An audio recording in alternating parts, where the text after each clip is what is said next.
Bienvenidos a Ciclismo Sin Filtro, el canal donde te contamos lo que otros callan en el mundo del ciclismo. Ayer te contamos cómo Isaac del Toro perdió el liderato de la Vuelta a Alemania por apenas 9 segundos, en un final dramático donde un francés desconocido apareció de la nada para arrebatarle el maillot azul en los últimos 2 kilómetros de carrera. Hoy la historia fue completamente distinta, y quizás por eso mismo más interesante todavía, aunque a primera vista pueda parecer justo lo contrario. Una etapa de casi 200 kilómetros, diseñada de principio a fin para los velocistas. Un terreno donde Isaac tenía mucho más que perder que ganar, sin ninguna rampa seria capaz de darle una ventaja real sobre sus rivales de la general.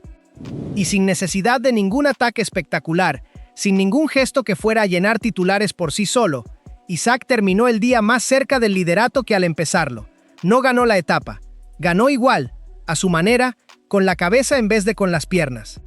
Hoy vamos a repasar 3 cosas. Cómo se desarrolló esta segunda etapa, pensada casi exclusivamente para una llegada masiva de velocistas. ¿Y qué hizo Isaac para sacarle provecho sin necesidad de atacar ni una sola vez en todo el recorrido? La sorpresa mayúscula que se llevó Paul Magnier en el sprint final ante un corredor de apenas 19 años que nadie tenía en el radar antes de la salida. ¿Y por qué esta jornada tranquila, casi sin dramatismo aparente en comparación con lo que vimos ayer, puede terminar siendo tan importante para la clasificación general como el ataque brutal que protagonizó Isaac en Hamburgo hace apenas unos días? Quédate hasta el final para esa última parte, porque ahí está la clave de por qué este tipo de días silenciosos importan tanto como los días de titulares. Vamos a poner las cartas sobre la mesa. La segunda etapa del Tour de Alemania recorrió 196 kilómetros y 9 décimas entre Schwäbisch Hall y Offenbach an der Queich, con un perfil que desde el primer kilómetro apuntaba hacia una llegada masiva, sin ninguna dificultad seria capaz de romper el pelotón antes del tramo final. Un contraste enorme respecto al terreno que habíamos visto apenas 24 horas antes en la primera etapa. Después del desgaste físico y emocional acumulado en esa jornada previa, con el ataque final de ayer todavía fresco en las piernas y en la memoria de todo el pelotón, Isaac afrontaba una jornada donde la prioridad número 1 era mantenerse perfectamente colocado dentro del grupo, evitar cualquier problema de posicionamiento y no regalar absolutamente nada de cara a la clasificación general, sin necesidad de forzar ningún esfuerzo extra en un terreno que no le convenía en absoluto por perfil físico. Durante buena parte del recorrido, el pelotón mantuvo la situación bajo control casi sin sobresaltos serios, con los equipos de los velocistas asumiendo la responsabilidad de marcar el ritmo desde temprano, conscientes de que tenían una oportunidad real de disputar la victoria de etapa, y todo fue encaminándose hacia ese desenlace masivo que todo el mundo esperaba desde la propia salida de la jornada. Isaac permaneció atento durante todo el trayecto, sin relajarse ni un solo kilómetro, consciente de que incluso en jornadas aparentemente sencillas como esta, pueden aparecer cortes inesperados por viento cruzado, o movimientos tácticos capaces de complicar seriamente una carrera por etapas si te pillan mal colocado en el momento exacto en que se produce la ruptura. ¿Alguna vez te habías fijado en lo importante que es, en una carrera de varios días, simplemente sobrevivir bien una etapa aparentemente sin peligro, sin necesidad de que pase nada espectacular? Déjanoslo en los comentarios, porque este tipo de jornadas silenciosas suelen decidir tanto como los días de ataques y titulares. Pero cuando llegó el momento de decidir la victoria de etapa, todas las miradas estaban puestas sobre Paul Magnier. El francés venía demostrando un nivel espectacular durante toda esta semana, con la victoria del prólogo todavía reciente y la sensación de ser, sin discusión, el velocista más rápido de todo el pelotón presente en esta carrera. Sobre el papel, esta era una oportunidad perfecta para que Magnier volviera a imponer su enorme velocidad sin ninguna oposición seria. Sin embargo, apareció una de las grandes sorpresas de toda esta edición del Tour de Alemania. Y ahora sí, llegamos al ecuador de este video, y aquí es donde quiero contarte lo que pasó en ese sprint final, porque el resultado dejó a medio pelotón con la boca abierta y ya está circulando entre los aficionados como una de las sorpresas de toda la temporada. Alessio Magagnotti, con apenas 19 años recién cumplidos, del equipo Red Bull Bora-Hansgrohe, lanzó un sprint absolutamente extraordinario y consiguió derrotar al propio Magnier en la línea de meta, en una de esas fotos finales que se van a recordar durante mucho tiempo dentro de este deporte, con el italiano celebrando incrédulo apenas unos metros después de cruzar la línea. El joven levantó los brazos en Offenbach después de casi 200 kilómetros de carrera, mientras Yuri León completaba el podio en tercer lugar y Max Balsid terminaba en la cuarta posición, cerrando un top 4 repleto de nombres jóvenes que apuntan a ser protagonistas del pelotón mundial en los próximos años. Fue una victoria enorme, tanto para el propio Magagnotti como para el proyecto completo del Red Bull Bora Hansgrohe, que consigue colocar a una de sus grandes jóvenes promesas directamente en el escaparate internacional del ciclismo, derrotando nada menos que al velocista más en forma de todo el pelotón en ese momento concreto de la temporada, apenas un día después de que el propio Magnier hubiera protagonizado el ataque decisivo que le costó el liderato a Isaac.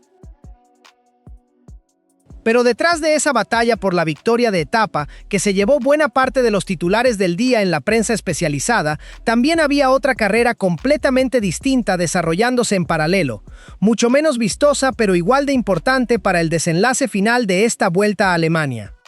Isaac continuó completamente metido en la pelea por la clasificación general y consiguió reducir parte de la diferencia que mantenía Luis Barré, dejando todavía más abierta y apretada la lucha por conquistar esta carrera antes de que se llegue a la meta final del domingo. Y aunque hoy no era, ni de lejos, una jornada diseñada para que Isaac pudiera hacer grandes diferencias de tiempo, como sí lo había sido, a su manera, la propia primera etapa con su ataque final decisivo, el mexicano volvió a encontrar la manera de sacar algo positivo de un terreno que, sobre el papel, jugaba completamente en su contra desde el primer kilómetro hasta el último. El perfil de la etapa era prácticamente perfecto para los velocistas puros, sin ninguna ascensión seria donde Isaac pudiera aprovechar su capacidad habitual para cambiar el ritmo y romper el pelotón, como ya lo hizo tanto en Hamburgo como en el propio prólogo de esta misma carrera apenas unos días antes. Por eso, después del enorme desgaste físico realizado apenas ayer en ese ataque final que le costó el liderato por tan poco margen, lo lógico era pensar en una jornada relativamente tranquila para Isaac, simplemente guardando piernas para las etapas siguientes y esperando a que aparecieran oportunidades mejores más adelante en el calendario. Sin embargo, Isaac volvió a demostrar que está pendiente de cada pequeño detalle que pueda terminar siendo importante para la clasificación general completa, incluso en los días donde, aparentemente, no hay nada grande que ganar sobre el papel.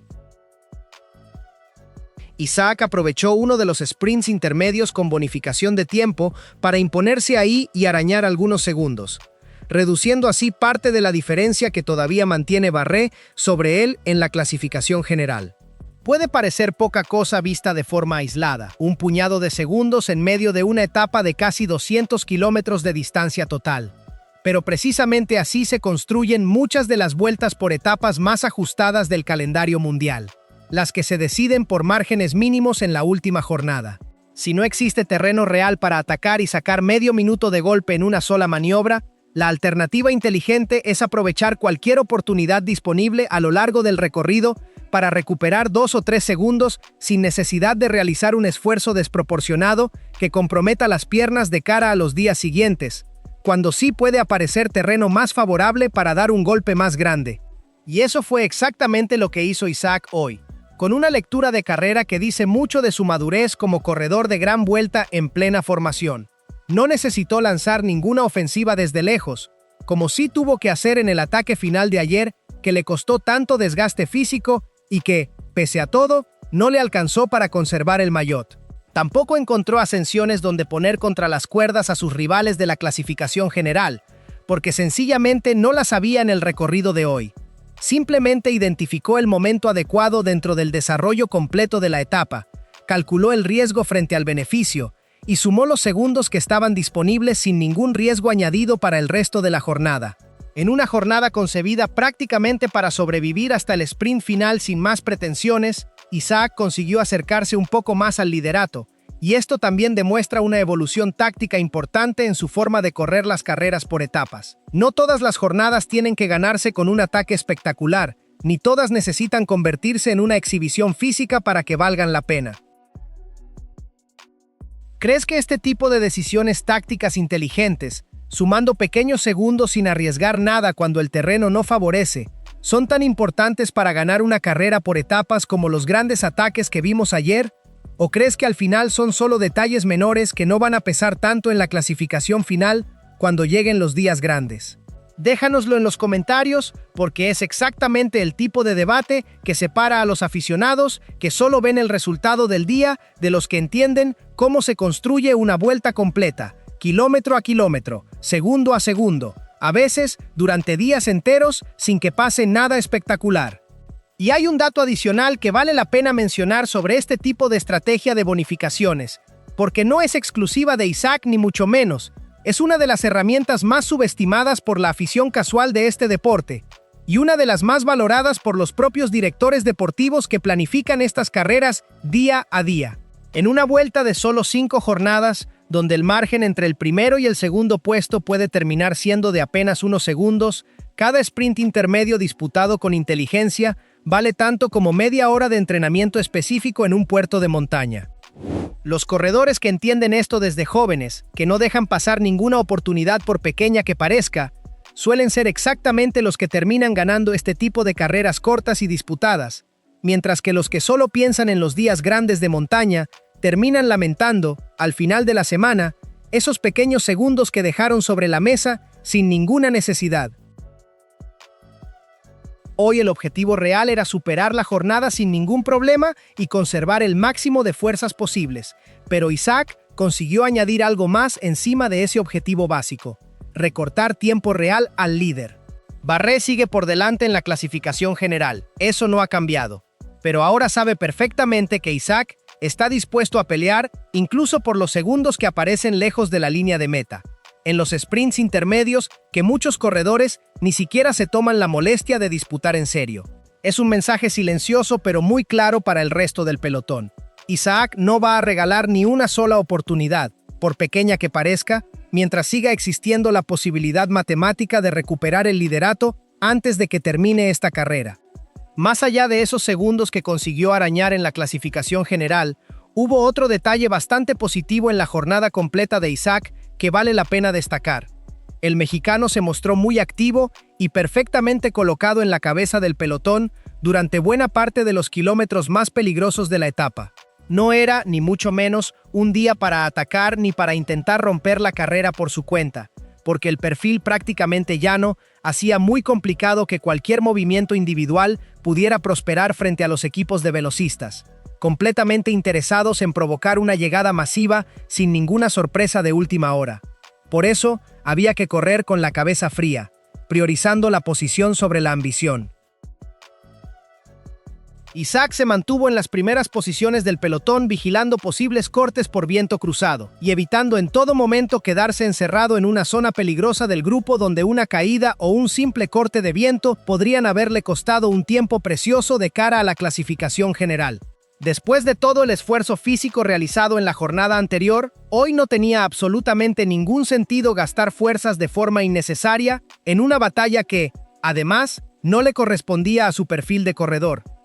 Conforme se acercaba Offenbach under Cage, la situación empezó a cambiar de ritmo con claridad, con el nerviosismo típico de un pelotón entero preparándose para una llegada masiva de alta velocidad. Los equipos con velocistas de peso fueron tomando posiciones en cabeza del pelotón con varios kilómetros de antelación, aumentando progresivamente la velocidad general de la carrera y organizando sus trenes específicos para el sprint final, cada uno intentando colocar a su hombre rápido en la mejor posición posible antes de los últimos metros decisivos. Ahí Isaac entendió perfectamente cuál era exactamente su carrera dentro de esa misma etapa. Ya había hecho el trabajo importante mucho antes. En el sprint intermedio con bonificación, estaba bien colocado dentro del pelotón sin ningún riesgo evidente, y no necesitaba mezclarse en una batalla de sprint que, sencillamente, no le correspondía por perfil físico ni por objetivo del día. Isaac dejó que los hombres rápidos asumieran todo el protagonismo de los últimos metros, sin ninguna tentación de intentar algo que no tenía sentido táctico, y consiguió completar la jornada sin caídas, sin sustos y sin perder tiempo alguno frente a sus rivales directos de la general, que era precisamente lo fundamental de todo el planteamiento del día desde la salida por la mañana. Y además lo hizo habiendo recortado, previamente durante la propia etapa, algunos segundos reales a Luis Barré gracias a esa bonificación aprovechada con inteligencia y sin ningún riesgo añadido. Por tanto, el balance completo del día resulta prácticamente perfecto para el mexicano, algo que pocas veces se puede decir con tanta seguridad de una jornada donde, sobre el papel, no había absolutamente nada que ganar.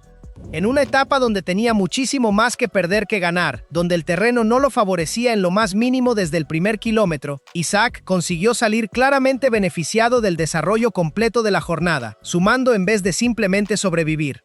Y aquí va nuestra lectura, marcada como opinión, pero con todo lo que hemos venido documentando en este canal sobre la evolución de Isaac para respaldarla. Este tipo de jornadas, silenciosas y sin ningún ataque vistoso que llene titulares al día siguiente, dicen tanto sobre la madurez de un corredor de gran vuelta como cualquier exhibición física en una montaña o en un muro urbano como el que vimos en Hamburgo hace apenas unos días. Cualquier corredor joven con buenas piernas puede aprender, con el tiempo, a atacar con fuerza cuando aparece el terreno adecuado. Eso es, en gran medida, una cuestión de condición física, de explosividad natural y de confianza en las propias capacidades. Lo que resulta mucho más difícil de aprender y lo que de verdad separa a los corredores que terminan ganando una gran vuelta completa de los que simplemente destacan en algunas etapas sueltas dentro de ella, es saber leer perfectamente cuando un día no es para atacar, aceptarlo sin frustración y sacarle el máximo provecho posible sin comprometer absolutamente nada de cara a lo que viene después en el calendario. Isaac ya demostró ayer, con el desgaste físico de Hamburgo todavía fresco, que tiene las piernas para pelear de tú a tú contra los mejores especialistas, incluso en terrenos exigentes que no son completamente los suyos. Hoy demostró algo distinto, y en cierto sentido igual de valioso para sus opciones reales de ganar esta carrera, que también sabe cuándo no forzar nada, cuándo simplemente sobrevivir con inteligencia táctica, y cómo convertir hasta el día más gris del calendario, el menos favorable sobre el papel, en una pequeña victoria silenciosa dentro de la pelea general completa. Esa combinación, la explosividad para los días grandes y la inteligencia táctica para los días de pura transición, es exactamente la que suelen tener los corredores que terminan ganando carreras por etapas completas, no solo etapas sueltas dentro de ellas, sin ninguna continuidad en la clasificación final. La victoria terminó decidiéndose entre los velocistas, exactamente como anticipaba el perfil del recorrido desde la mañana, mientras Isaac completaba otro día de carrera sin ningún problema, y un poco más cerca del liderato de lo que estaba al despertar esta mañana. Ahora sí, habrá que mirar con atención hacia las próximas jornadas, porque cuando vuelva a aparecer terreno más exigente, con algo de desnivel real, Isaac va a tener oportunidades mucho mejores para intentar transformar estos pequeños segundos acumulados poco a poco en diferencias realmente importantes de cara a la clasificación final. ¿Crees que estos pequeños recortes de tiempo, sumados etapa tras etapa, van a ser suficientes para que Isaac recupere el liderato antes del domingo? ¿O crees que va a necesitar, tarde o temprano, otro ataque de la magnitud del de Hamburgo para dar el golpe definitivo? Yo tengo mi respuesta, pero de verdad quiero leer la tuya en los comentarios antes de contarte cuál es. Y no podemos cerrar este video sin dedicarle un espacio propio a lo que consiguió hoy Alessio Magagnotti, porque una victoria así, a los 19 años, contra un velocista de la categoría de Paul Magnier, que llegaba a esta etapa con la moral por las nubes tras protagonizar el ataque decisivo de ayer, no se ve todos los días en el pelotón mundial.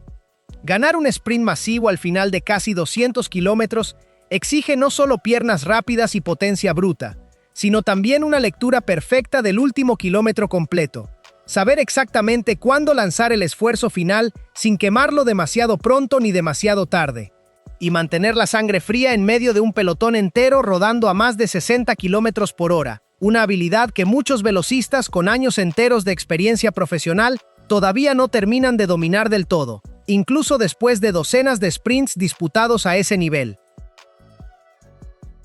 Que un corredor tan joven, en apenas su primera temporada completa al máximo nivel del ciclismo mundial, consiga imponerse precisamente ante uno de los nombres más en forma de todo el pelotón esta semana, es la clase de resultado que cambia por completo las expectativas depositadas en un corredor de cara al resto de su carrera profesional, y que probablemente va a hacer que su nombre empiece a sonar con mucha más fuerza en las quinielas de las próximas grandes citas del calendario europeo. El ciclismo, como cualquier otro deporte de alto rendimiento, está lleno de estos momentos de quiebre. El día exacto en que un corredor joven deja de ser una promesa para convertirse en una realidad confirmada, y todo indica que para Magagnotti, ese día fue precisamente hoy, en Offenbach an der Cage. Y hasta aquí el video de hoy. Empezamos el día con una etapa que, sobre el papel, no tenía nada que ofrecerle a Isaac más allá de sobrevivir sin sustos hasta la meta. Y terminamos entendiendo que, incluso en esas jornadas aparentemente sin nada que ganar, un corredor inteligente siempre encuentra la forma de sacar algo positivo de la situación. Isaac no necesitó ganar la etapa de hoy para salir ganando de la jornada completa, y quizás esa sea, precisamente, la mejor noticia de todo el día para quien esté siguiendo de cerca esta pelea por el liderato de la Vuelta a Alemania, mucho más que cualquier sprint espectacular que hayamos visto en la línea de meta. Y conviene recordar, para cerrar bien esta idea, que estamos hablando todavía de una carrera de 5 días completos, con solo 2 etapas ya disputadas. La diferencia con Barré, que ayer se estableció en 9 segundos, hoy ya es ligeramente más pequeña gracias a esos segundos recuperados en el sprint intermedio, y todavía quedan 2 jornadas completas por delante antes de llegar a la meta final de Heilbronn, incluyendo terrenos que, sobre el papel, deberían favorecer mucho más a Isaac que el que vimos hoy. Cada pequeño recorte de tiempo, sumado con paciencia día tras día, va acercando la balanza hacia el lado correcto sin necesidad de que aparezca todavía el ataque definitivo. Vamos a seguir esta carrera etapa por etapa, contándote cada segundo que se recorte, cada bonificación bien aprovechada y cada movimiento que pueda decidir esta clasificación general antes de que se llegue a Heilbronn el domingo. Si tienes algún pronóstico sobre cómo va a evolucionar esta pelea entre Isaac y Barré en las próximas etapas, o sobre lo que puede llegar a conseguir un corredor como Magagnotti en el resto de su carrera después de un resultado tan grande como el de hoy, déjanoslo también en los comentarios, con los datos en la mano, como siempre.